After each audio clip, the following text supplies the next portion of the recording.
All right, ladies and gentlemen, thank you for tuning in. This is On the Grind. I'm your host, Chirag T. Patel, and the T is very important. We are bringing it to you live from Atlanta Tech Village. This is the fourth biggest startup hub in America. This episode is brought to you by StartupDevelopmentInstitute.com. If you are looking for mobile web design, mobile web development, or website development, or if your project needs funding, please go to StartupDevelopmentInstitute.com. This live stream is brought to you by DariusHill.com for all your video production needs, video editing needs, or if you're looking to live stream your new company or product in 2018, please go to DariusHill.com. Our official sponsor for this episode and the app of the week is Friends Over Food. This episode and the app of the week is Friends Over Food. Friends Over Food is the perfect app to find the perfect match between food and people. The app quickly connects you with people who have similar interest in food and taste buds. Now you can meet people over lunch or dinner, anywhere, who have the same cravings as you and at the same time build your network. Why eat alone? Share your love for food with others who love it as much as you. Currently in beta phase, this app will be available spring 2018.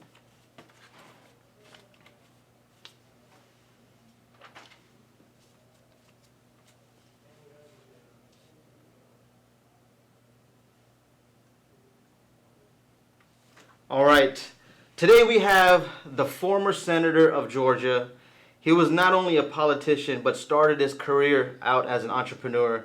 He was a founder of Rogers Communication, a company that specialized in real estate, marketing, and broadcasting. Today, he's the president and CEO of AAHOA, the biggest hotel association in the world. Please help me welcome Chip Rogers. Chip, welcome to the show. Yes, Chirag. Glad to be with you. Thank you. Absolutely. First of all, thank you for your time, for coming out. I know you've been traveling a lot, so really appreciate you coming on the show today. A lot of people ask me, well, actually, you know what? You are the CEO of one of the biggest hotel associations, which is Asian American. Mm-hmm. I'm sure you know a lot of people that have my same last name, right? And your same first name. And same first name, right. That's why people ask me, why is the T so important? That's the only way I can differentiate myself from everybody else. Right. But, I'm second generation Indian American, and, a lot of people don't know Indian Americans dominate the hotel industry. Absolutely. Right. My mom, my dad, they came from India. My mom from New Zealand. They came to America, did the whole arranged marriage in the 70s. They borrowed money from friends, built the first hotel, and then I think it didn't do so well. They foreclosed on it, and they moved from Oklahoma to Milledgeville, Georgia, probably the greatest city in the world, and then started Royal Inn Motel. My dad actually still lives there, but I lived there, and me and my sister, for 18 years of our life, right? And I'm sure you hear a lot of these stories as well, in your association. So can you tell us about AAHOA? What is AAHOA, and, how did it come about? Yeah, and your story, while unique to you, is not unique to our association, because that same story can be told not just hundreds of times, but thousands of times. Absolutely. And it's an amazing story. I'll talk about that in just a minute. But for the people watching this and listening to this that don't know about AAHOA, you're not rare, because there's a lot of people that don't know about AAHOA. Yeah. You and I grew up here in Atlanta, and AAHOA is based here. Even when I was in elected office, and AAHOA is the largest hotel owners association in the world. For most of that time, until about 2009, I didn't even know AAHOA existed. And what year did it start? It started in 1989. Oh, wow. Yeah. So we are almost 18,000 members strong, and our membership is comprised only of hotel owners. So you must be an owner. And that ownership group of those 18,000 own almost half the hotels in the United States. So when you're driving down the road, you see two hotels. One of them is most likely owned by an AAHOA member, which is fantastic. It's insane. Yeah, it is. Yeah. We're represented in all 50 states. Here in Georgia, but our number one state is Texas. Okay. Texas, California, Georgia, Florida, anywhere really along the southern United States, we have a strong presence, a big presence up in the New Jersey, Pennsylvania area as well. But we're in all 50 states, which is great. So people ask the question all the time. You alluded to it a moment ago. How did this group of people come to the United States Yeah. and in a relatively short period of time take over an entire multi-billion-dollar industry. Absolutely. So the first thing is, and you hit on a story that is really what I like to tell my politician friends, but all my friends, is the essence of the American dream. You hear a lot of people talk about the American dream. The president will give his State of the Union address, and without knowing what he's going to say, he'll talk about realizing the American dream probably 10 times, right? Democrats, Republicans, they all talk about it. I like to tell people that AAHOA members are today's American dream. They are the people that are realizing it. When I stand in front of a group of AAHOA members, I'm looking at people who are making the American dream happen for them and their children. Going back to your story, the first AAHOA member, first actually Indian American that came to the United States was in the 1960s, bought a motel in San Francisco. That's the late 1960s. Fast forward to today, and Indian Americans own almost half the hotels in the United States. Right. From the Royal Inn Motel, Yes. all the way to the largest, biggest hotels that you will find anywhere. Absolutely. For example, in Philadelphia, the Rittenhouse, right, one of the nicest hotels, owned by an AAHOA member. Okay. And so it's all up and down that scale. And the way they did it, as your parents did it, was to think about this. They came to America often with very little money, an enormous challenge with the language because they didn't speak English, That's right. zero political connections, zero business connections. So how does somebody come here, no money, can barely speak the language, no politics, and no business, and do this? It's because, number one, the entrepreneurial spirit is just incredible among Indian Americans, and it's something we should all be proud of because they came to America to do this. They didn't go somewhere Right. else, right? And number two is they are willing to work extremely hard, as you know, and I'm sure you did. Number three is they rely on the people that we like to rely on most in our life, and that's our family members. You borrow money from family members, you live in the motel or hotel, you work it 24 hours a day, 7 days a week, you don't go on vacation. Anytime you make a dollar, you pour it back into the property. That's how you go from one hotel to half the hotels in the country. This is very cool. Like, you know more about, like, those stories. And, you know, like, I guess being around those members, learning about their stories, and, you know, this is how you learned about entrepreneurship, or just kind of. Well, I was kind of raised that way myself. Okay. My last name's not Patel. Yeah. Though I've been asked to be adopted into the Patel family. You know, I came from a family of entrepreneurs. So my father, he worked his regular job all the time, but even before I was born, he invested in real estate. So his secondary job was real estate investing. Okay. And he would tell you today he made more money in his secondary job investing in real estate than he did in his primary job, which was in the financial world. So he raised me to understand that if you're working one job 40 hours a week, you're never going to get ahead. Right. I mean, it is almost impossible. Number two, you got to take risks, you got to take chances. And number three, hard work will outweigh just about anything. And that is what I see in AAHOA members from top to bottom. They are willing to take risks. What's amazing is that you see, like your parents are probably the same way. They move to a hotel or motel, they're living there, that's fine. Yep. But Dad they still lives there. Yeah, Yep. but they make sure that their children get a top-notch education. Right. Right? Yep. Because they know kids to have more than they did. And so what you see with the second and third generation hoteliers are not necessarily operators. Our second and third generation AAHOA members, they're not looking to just run one hotel.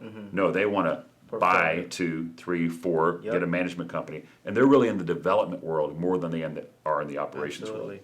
Yeah, about that. I've got a lot of friends. So for me, I grew up in the motel business. I actually didn't have a passion for it. Right. Right. So I never, you know, I was like, you know what, I don't want to do this. I took a whole totally different route. Right. But I have friends that since their parents got to America, were in the hotel business, handed it down to them, and they're handing it down. Right. Right.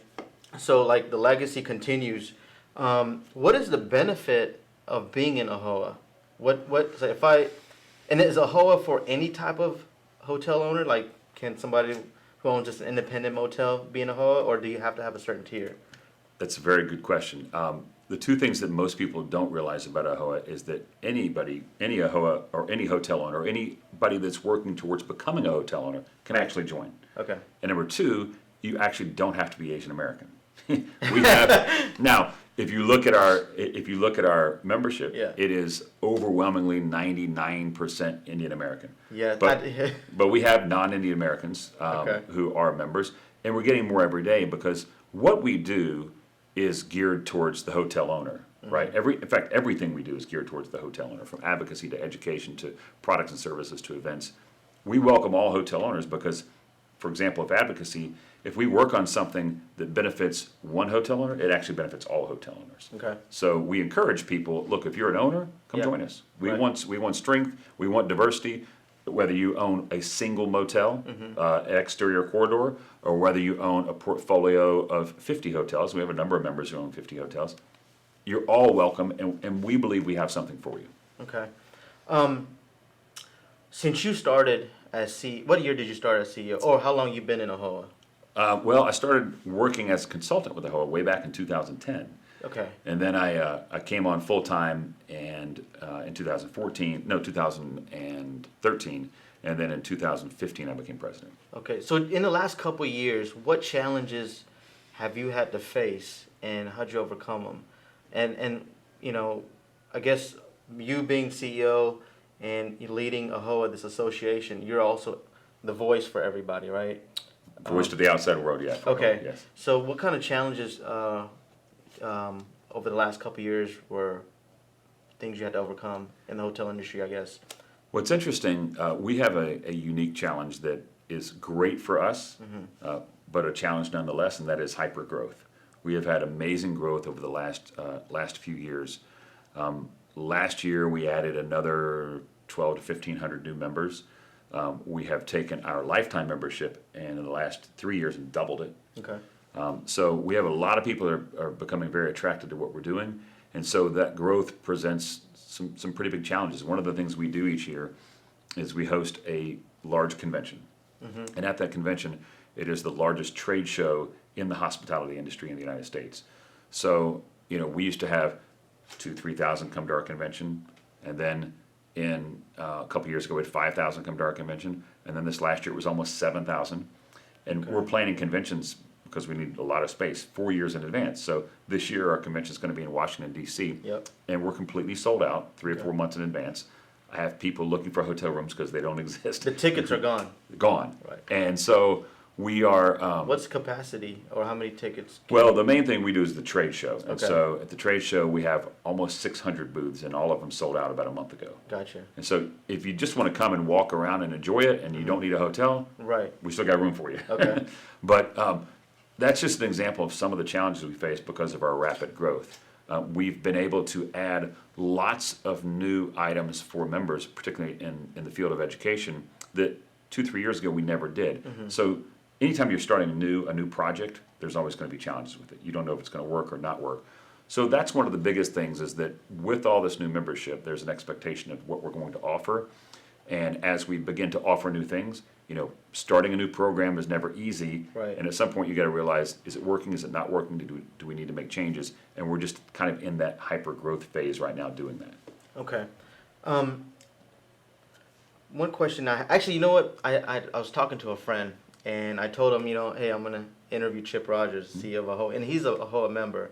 His name is Vishal. He lives in Charleston. He sent me a question. Okay. If you don't like the question, you can cancel I'll blame Vishal, yeah. Yeah, you can cancel his membership. You know No, where to find him. We don't cancel people's memberships. But he wants to know, how can AAHOA use its influence to combat third-party sites like Hotels.com, Booking.com that take more fees from hotels than the actual franchises?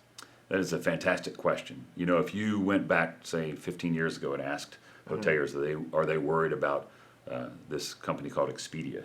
Right. They would have probably said, I'm not worried about that. Yeah. They'll bring me a few rooms and I don't really care. Well, Expedia has grown along with Priceline, and those two companies actually have close to 90% of the market for these third-party distributors. We call them OTAs, online travel agencies. Okay. And yeah, it is a big problem. Now, I would suggest that it is becoming less of a problem with this respect. A few years ago, you had some of them charging 20 up to 25% commission on booking a room for you. Those numbers have consistently come down to now you're in the mid-teens, anywhere from 14 to say 18%, and they're continuing to come down. What we have encouraged all along is there to be more competition in this space, because the more competition in this space, as with any industry, you can't continue to make a profit that is outside of the norm if the barriers to entry are not so high that no one else can get in. And so you see other companies come in at Booking.com. Even, the big one, of course, is Google. What if Google really gets in this space? So we've encouraged competition so that these prices have. Most of our members say, hey, if I have to pay 10%, I can live with 10%. I don't want to pay 18 or 20%. Now, what can AAHOA do? Well, a few years ago, honestly, we tried to form our own OTA, and it didn't work. And that was actually before I was the president, but even if I was president, at least you went for it. We took a shot at it. These OTAs are so large, they're multi-billion-dollar companies. And you see the commercials every single day. We're an association. Yeah, we have a lot of members. But our annual budget, it's public knowledge, is around $13 million. So we can't probably create a product that can compete with them. But what we do is work alongside of the brands to encourage negotiations that will result in a lower rate. And always, always, always try to find a different route for having those bookings come in. We always tell people, look, you can get the same deal if you go to brand.com. So whatever brand it is .com, whether it's IHG.com, Marriott.com, Hilton.com, you're going to get the same deal. And we encourage people to go that direction. But we do believe that more competition will ultimately get the price down to where everyone's happy. Okay. But it's a great question and a big issue. Yeah.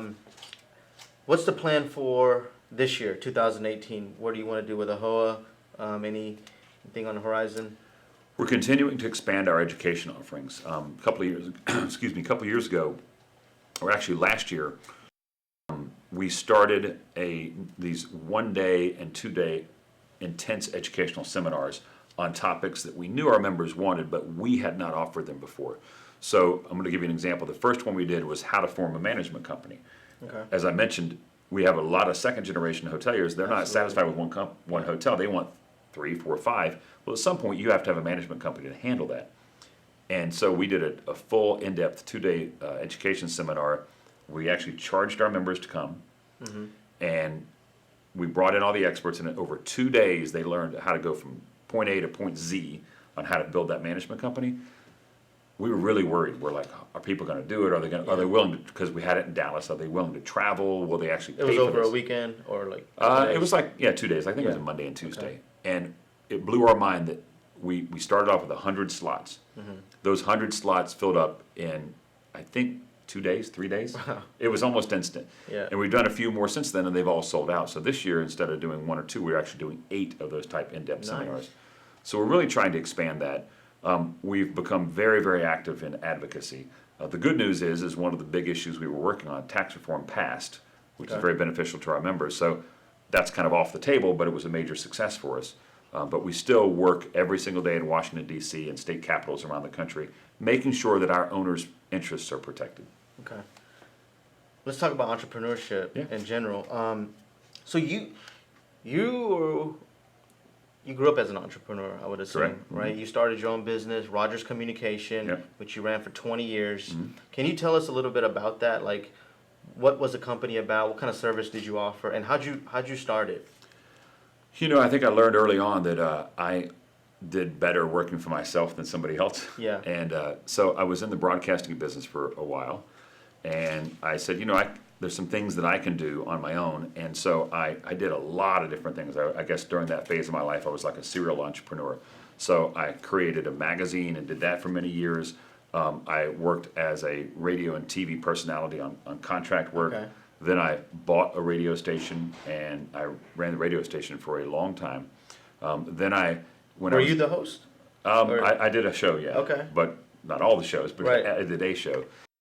And when I was doing publications, I also realized, there's a lot of value in data. So I started buying and selling data and manipulating data in a way that I knew people would go for it. All along, kind of the base of this was lessons that I learned from my father, and I was always investing in real estate. So whether it was real estate or broadcasting or publications or something, I was doing something in the entrepreneurial world, and it kind of was all under that umbrella of Rogers Communications. But had a good run at it. It was very enjoyable. That's a long time, though. It started to wind down when I really got involved in politics because it took so much of my time in elected office.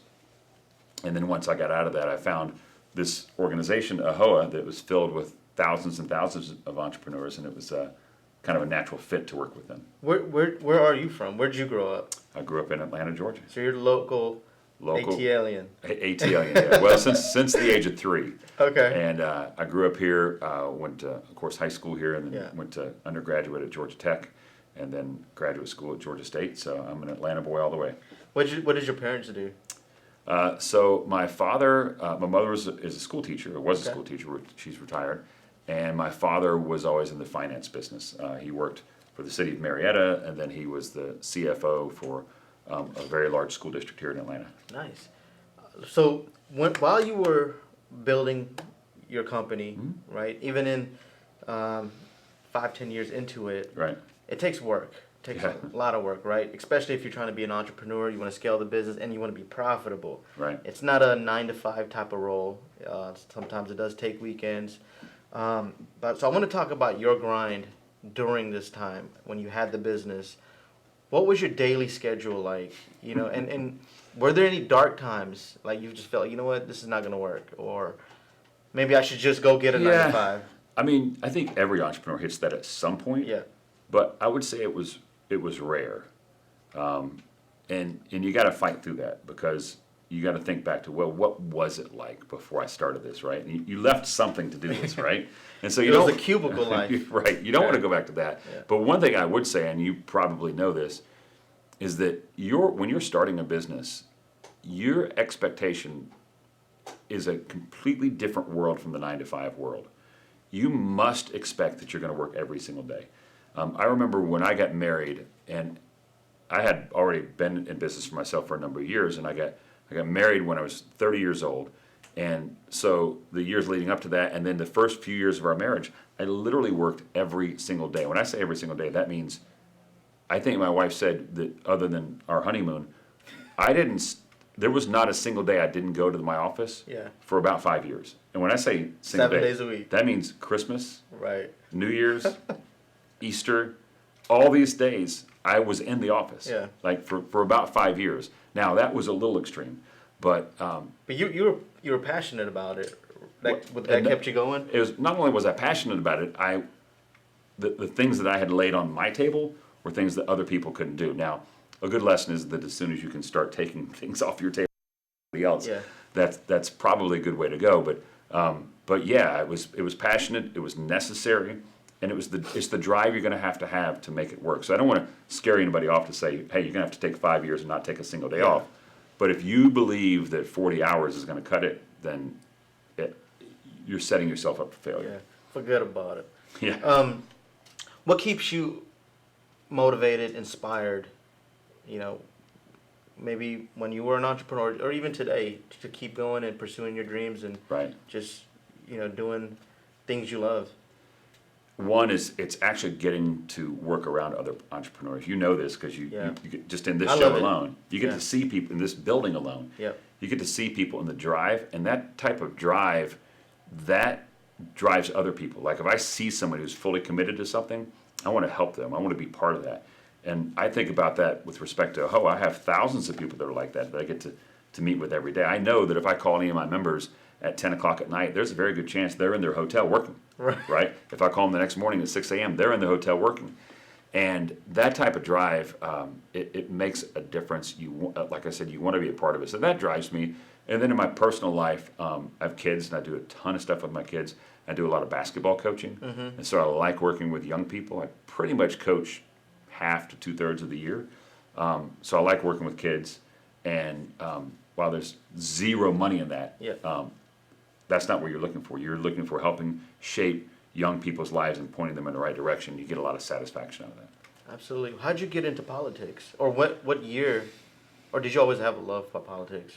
Yeah, I was one of those weird kids that I remember that I used to sit on the front porch and wait for the newspaper to show up when I was like 8 years old, because I actually wanted to sit there and read it and see what's happening in the world. And I'm going to give away my age here if it's not already easily known by everyone watching this. But so it's on Wikipedia though. Yeah, there you go. Right. So when I was a kid and I was in middle school, it was the presidential election between Jimmy Carter, who was the current president, and of course from Georgia, the former governor of Georgia, and Ronald Reagan, and a gentleman by the name of John Anderson, who was a third-party candidate.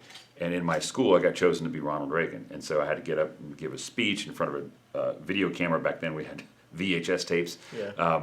And then we had a vote in our school as to who was going to win, and I ended up winning, or I should say Ronald Reagan ended up winning. Now people say, well, of course, Reagan killed Carter in the election. Yeah, but remember, I'm in Georgia, and this is the president of the United States is from Georgia. So that really kind of sparked my interest way back then in middle school, and so I kind of always knew I wanted to do it, but I don't want to say I was proud of myself, but I kind of made a commitment to myself that elected office is something that I think 99% of politicians, when they get a position, they think it's theirs. Mm-hmm. It belongs to the people. You are a representative of the people. I committed to myself that I would do this as long as I had the fire and the passion to represent the people that I represented. If a day came along that I felt like that I was doing this for me, or I didn't really care about representing the people anymore, I was just there for the position, that I would step aside. So interestingly enough, after I won my 6th race, I had actually just won the race. I decided that passion and that fire was gone, and so I left after that. And then you were senator of Georgia for 10 years. 10 years. Yeah. 10 years, right? So once you became senator, did you also work on AAHOA at the same time at one point, or was it two separate timelines? I worked as a consultant because in Georgia, our legislature really is part-time. It's probably half the year, from first part of the year till maybe 5 months. Yep. And then the last couple of terms I was in leadership, which meant my responsibilities were really across the state. So I spent a lot of time across the state, a lot of weekends. In fact, almost every weekend doing something politically. But it was a part-time position so that I could do other things and had to do other things because you're not really getting paid hardly anything. So then I started consulting with AAHOA for a number of years. And then, like I said, after I was victorious in my 6th term, I felt like, time's for me to go. I'm done. I guess when you were in politics, did it help you with the issues in the hotel industry? I guess to pass any type of, hotel bills or what, to make it easier for the industry? I would say that I was always probably the most pro-business lawmaker in Georgia. Mm-hmm. I would put my record up against anybody. And so it wasn't hotel specific. I didn't know anything about AAHOA during most of the time I was in office. So pretty much everything that I was doing was pro-business to begin with, and that never changed whether I was consulting with AAHOA or not.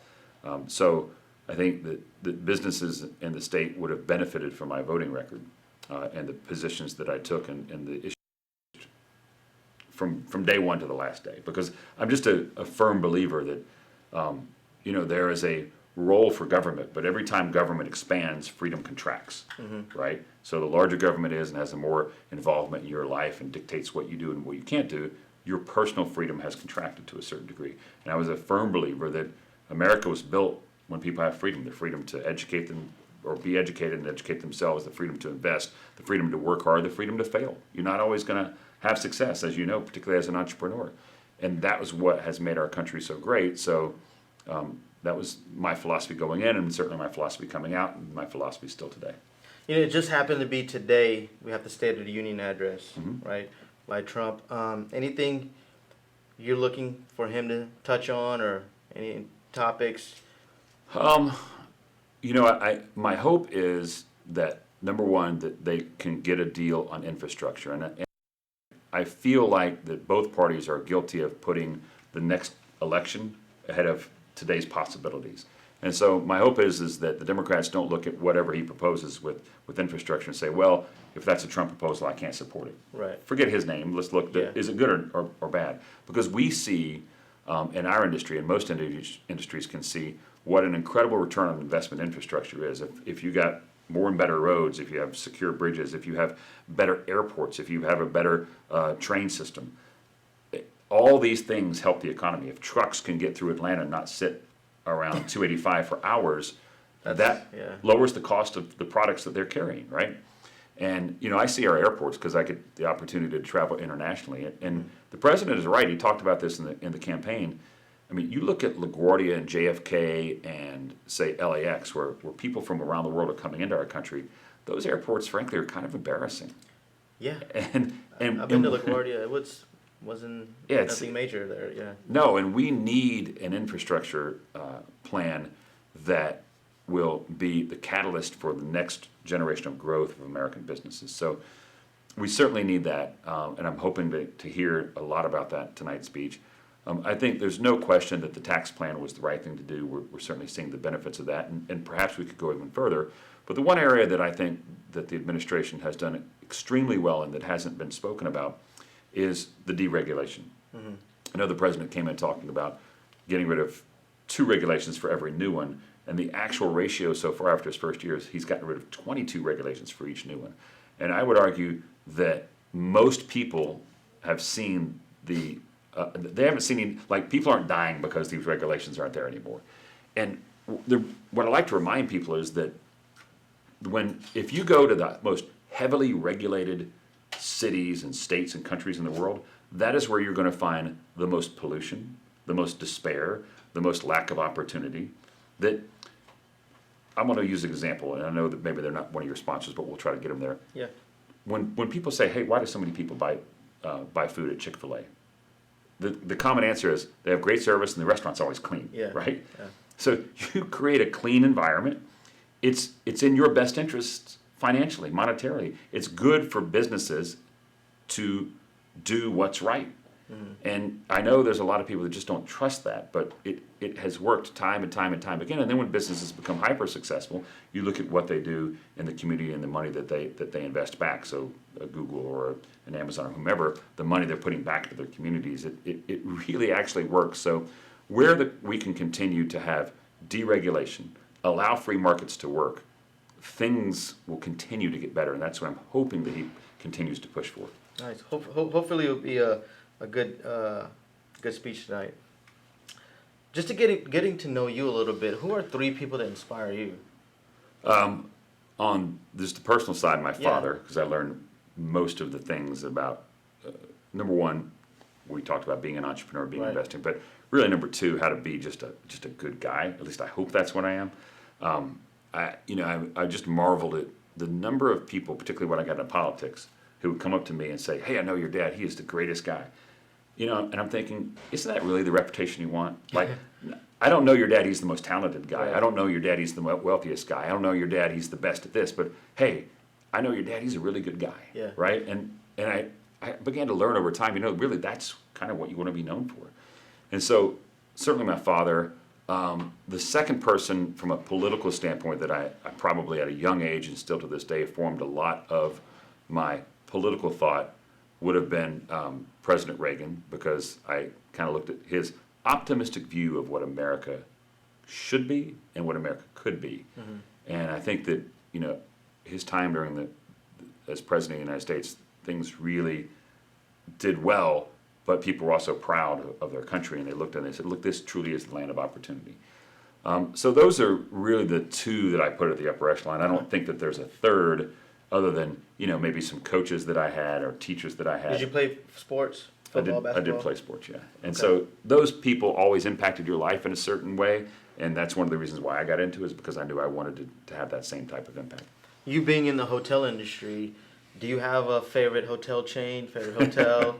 Well, I do, but there's no way I can tell you that, because they are all financial supporters of our association, so I can't say that. But I will say that some are easier to work with than others from a business standpoint, but then some are just have better products than others. But there's a lot of great companies out there, and they all strive to do what's best in their kind of space for the consumers. That is something that has impressed me. Okay. Your favorite restaurant?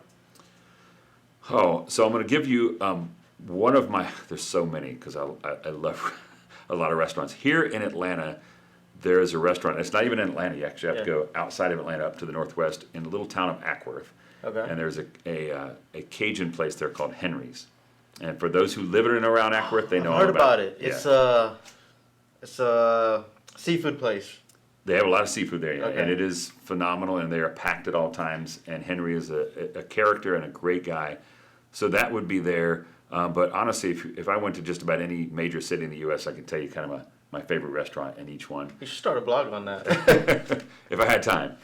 If you could be one age for the rest of your life, what age would you be? Oh, wow, that is a tough one. I don't know. I think your initial thought is to be some young age, because then you're like, you still feel good, you're strong, you have all sorts of energy. So like maybe like 25. But then I think about the joys of being a parent, and obviously I'm not going to be a parent of many kids at age 25. Yeah. So I would probably late 30s, maybe 40. That time period, at least for me, where my kids were at the age where they're out of being toddlers, and they're you can enjoy life with them and the things you do. That is very, very special, and that is an experience that I would not trade for any other age experience that I had. But then again, as you know, once you get to in your 40s, things you start you're a little more tired, you're slowing down here, have some more aches and pains, and you go out and play basketball, and the next day you don't recover quite as well. But yeah, it's so as opposed to an age, I will say the time period of when your kids are in maybe they're right around early teens is just a great time. If you could trade places with someone for a day, who would it be? Probably the obvious answer would be the president, because there's so many things you could get done. Yeah. Maybe that's a great question too. Do you listen to music? A favorite artist? So I listen to, I actually listen to a ton of talk radio, but I do listen to music.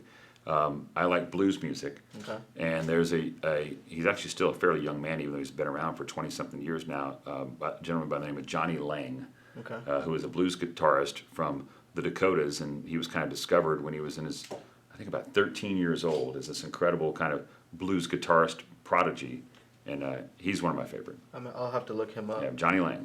Okay. Lang. Lang, yeah. Chip, so you had a very diverse career, from entrepreneurship to politics to running this association. You've learned a lot.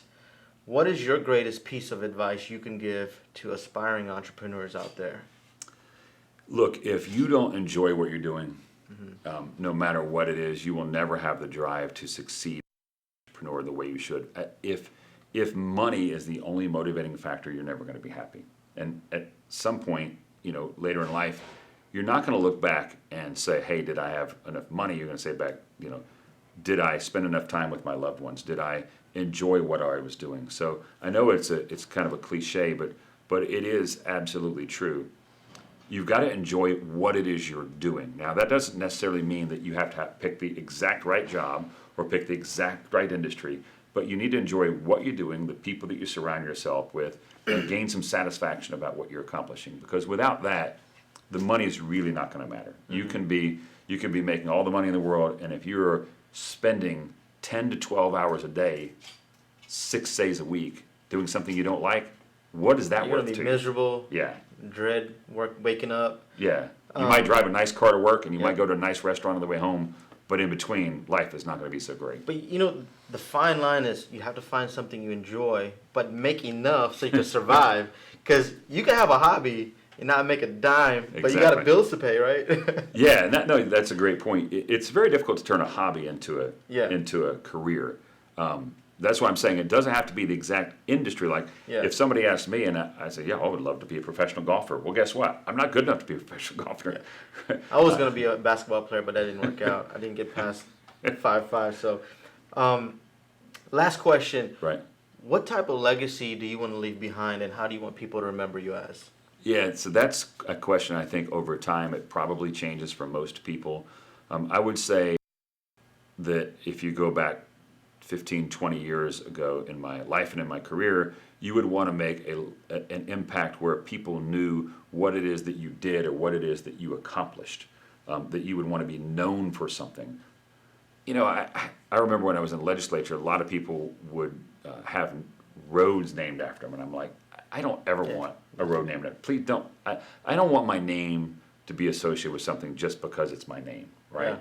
Yeah. And then as time goes on, I really realize that the people that are closest to me, my family members and my close friends, I want to impact their life in a positive way that makes them better and makes them more successful in life. And if that's what I get out of it, then I've accomplished everything I wanted to do. So whether 20, 30, 50 years from now somebody knows my name and has no clue about me, that's irrelevant. I bet you I could go into downtown Atlanta and pick out 20 streets that are named after people and ask Atlantans walking down the street, who was that person? They're not going to know. They're not going to care. But they know the teacher that they had in the third grade that impacted their life. Absolutely. They know the uncle that they had that impacted their life. They certainly know what their parents did and what their siblings did and what their best friends do to impact their life. And I think, to me, as I move along in my career, in the second half of my career now, that I would certainly want to leave that type of legacy. Thank you so much, Chip. Thank you. Really appreciate your time. Chirag T. Patel. Thank you. Thank you guys for tuning in. Please go to our Facebook page for more information and for past episodes. Appreciate your time. Absolutely. Thank you. Great to be with you. Yeah, absolutely. I was going to...